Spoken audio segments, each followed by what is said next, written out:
All right, folks, so as we all know, as expected later, former President Trump will be processed on RICO charges in Georgia. Just so you understand, RICO, Racketeering, Influence, and Corrupt Organizations Act.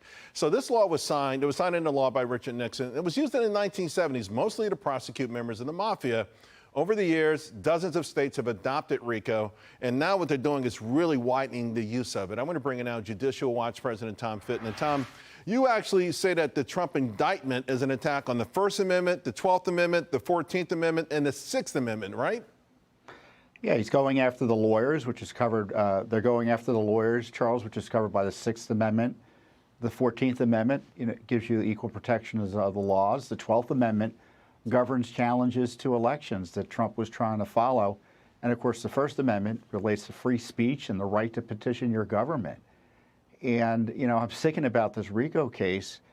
The best way to describe it is it's really designed to go after someone, for instance, who was running an operation using family members to extort money and to gain bribes for their family in exchange for special favors, an ongoing business enterprise to keep the money flowing in, kind of like what Joe Biden's doing. Yeah. So, of course, they translate that, and rather than pursue that issue, you have the Democratic Party, and this is a Democratic Party operation. It's partly in Washington and in Fulton County, of course, up in New York City there, that is trying to distract from the criminality of the Biden regime by arresting their political opponents. This is a terrible time for America. It's a bad day for America because this is such an abuse of the rule of law. And, the district attorney down there, I go back and I think to the Duke prosecutor. Remember the infamous rape case where the prosecutor faced civil and criminal liability potentially over their abuses?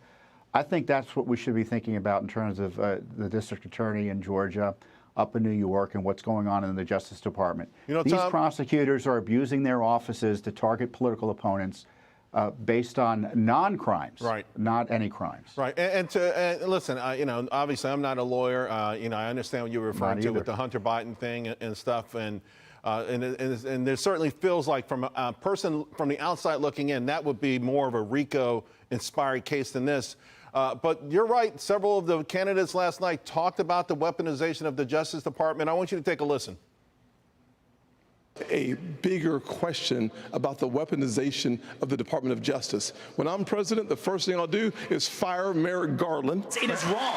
We have to end the weaponization of justice in this country. We need to end the weaponization of these federal agents. Tom, we only have a minute to go. How do we end it? I mean, you talked about the potential prosecution in that Duke case, but is there a way, can the U.S. Attorney General be able to reel this in if they wanted to do that?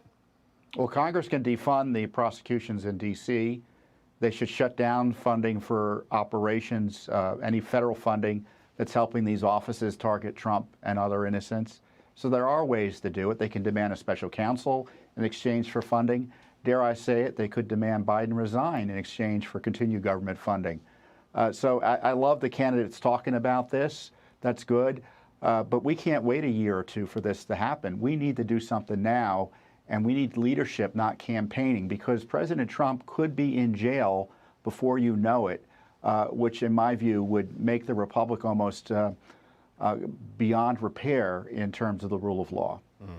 Tom, thank you so much. Your work is absolutely amazing. I appreciate you coming on. Thank you.